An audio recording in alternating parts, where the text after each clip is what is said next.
Okay, how's it going? Just wanted to make a little video talking about the AP test.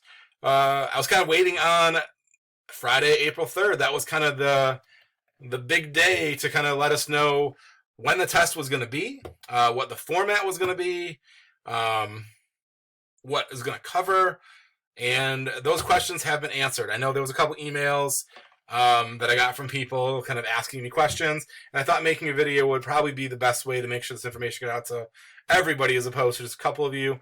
So even if you didn't email me, you may have questions, so I'm going to put it out there for the masses, and I think that's going to help. First and foremost, Friday, May 15th is the test date. So we know that's a week later than what it was supposed to be, so we know that's the day. Now, I know in the last video, if you watched that one, I know not everybody did, I know that there were two dates that we talked about, the potential to do two dates.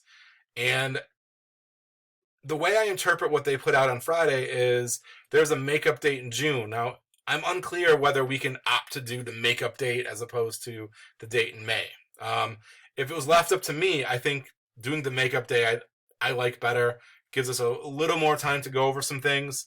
Again, we've got to do like the online portion of the year. We're going to have to put out daily lessons, I assume, and I like the idea of striving for something. I think it kind of pushes us a little bit more. So I like the idea of taking those 2 weeks to get even more comfortable with the format and reviewing the content. Now, some people may say like, "Hey, May 15th, let's get there." Like, I don't need to review it forever, and I'd rather, like, before I forget all those chapters that I read, I'd rather just go ahead and take the test. That's a valid point of view. In the comments below, if you can kind of chime in what you would rather do. I want to make sure to push for what the group as a whole wants, as opposed to just me making a call and everybody saying, like, I want to get it done in May. It'd be nice to be on the same page on that one. So in the comments below, kind of let me know your preference and we can look at that. So that's when it is. The format, very simply, the format is 45 minutes long. So you get to take it from the comfort of your own home. Because it is in your own home, AP has acknowledged that they know you're going to use notes, so they just made it open note.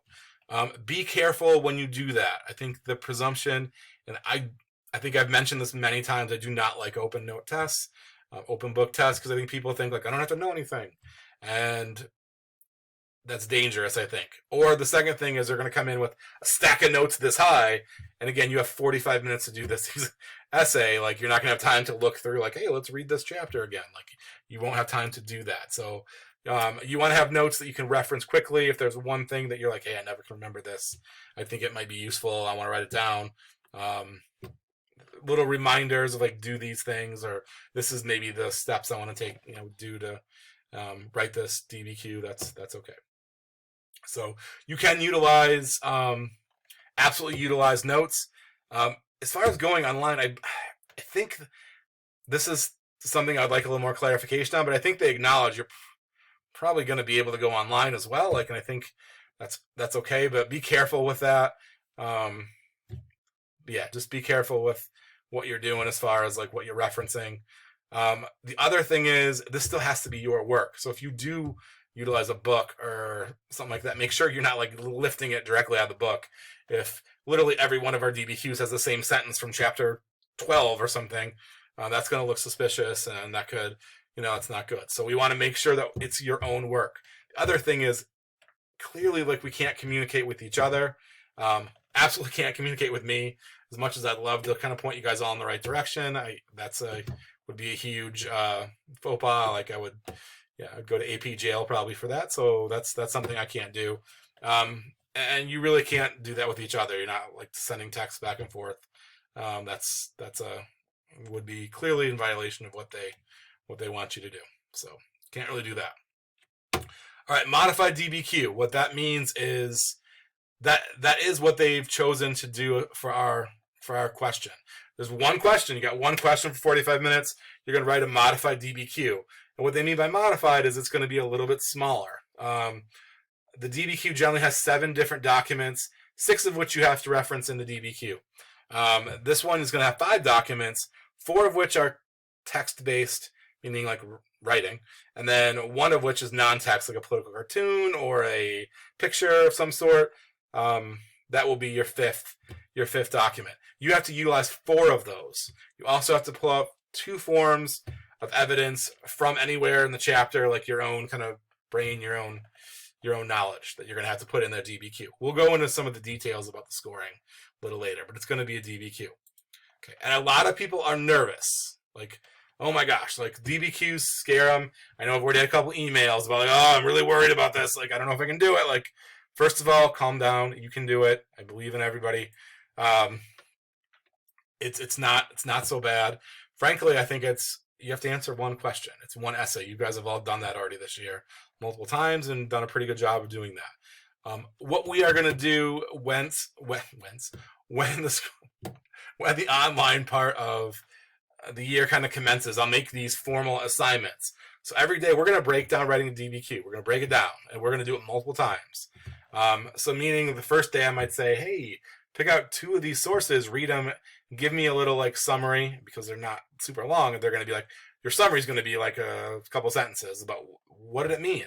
And then I also want you to give me like, what perspective was it written from? Written from the perspective of African American slaves. Whatever.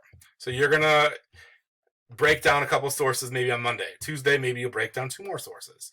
Maybe Wednesday, I'm going to say, write me your thesis statement of this. Here's the question. You've read the documents now. What's your thesis statement? Thursday, I might have to have you answer the question. Give me the historical context of what's going on. What happened before this, what happened afterwards, and what was kind of going on in the middle of this to lead to these developments.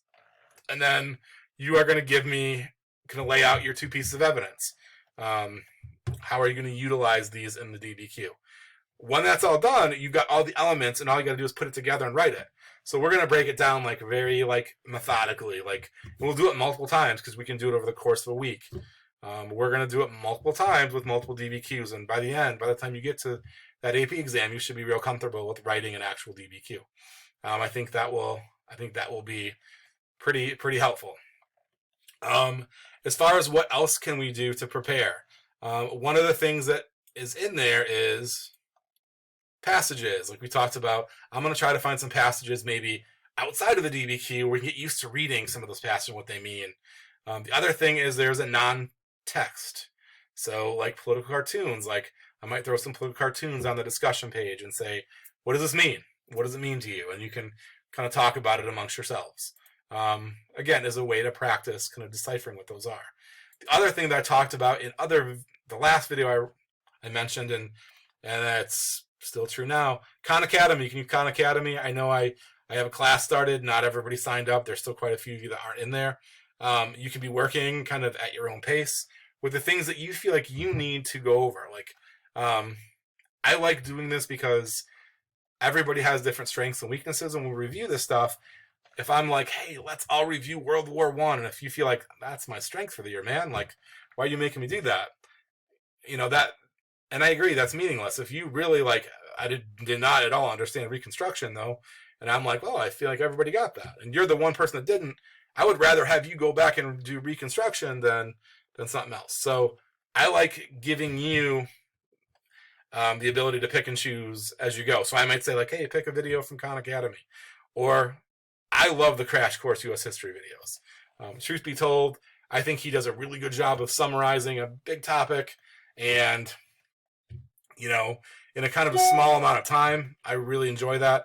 At home, obviously, you can go back and rewatch it or stop it and rewind it slightly. I know he talks pretty quickly. Sometimes I know I kind of drift off thinking about the last thing he said, and I'm like, hey, he kind of jumped the story ahead. What did he just say? But I love those because I think they're entertaining, and I think they go through a lot of stuff, and I kind of enjoy those. So that's something I'm going to say, like, you can be doing right now, but I'm also, when we get to the official part of, like, this is an assignment, I'm going to start saying, like, hey, pick one of those and write some notes down and turn that in for tomorrow. So that's going to start being some assignments. What we have to go over. Now, they changed this from the last video that I made. They said that it was going to be units 1 through 7. They have modified that to say it's units 3 through 7, which for us is the time period 1754 through 1945, which is basically the school year up until World War II. I think it's chapter 5 through 26 in your book. Chapter 5 was the last one in the summer. through 26, which was World War II. So we have it's not as much as most classes have had to cover. So the nice thing is we don't have as much material to deal with. That's going to be a good thing. So that should answer those questions.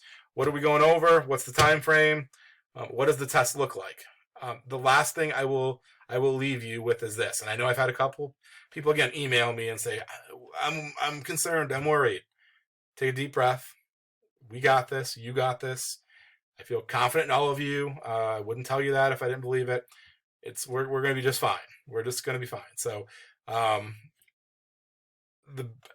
think the best solution for that anxiety is to get in there and start reviewing. I mean, the more you get comfortable with writing the DBQs, the more you get comfortable with getting the content, just again watching those videos and putting in the work.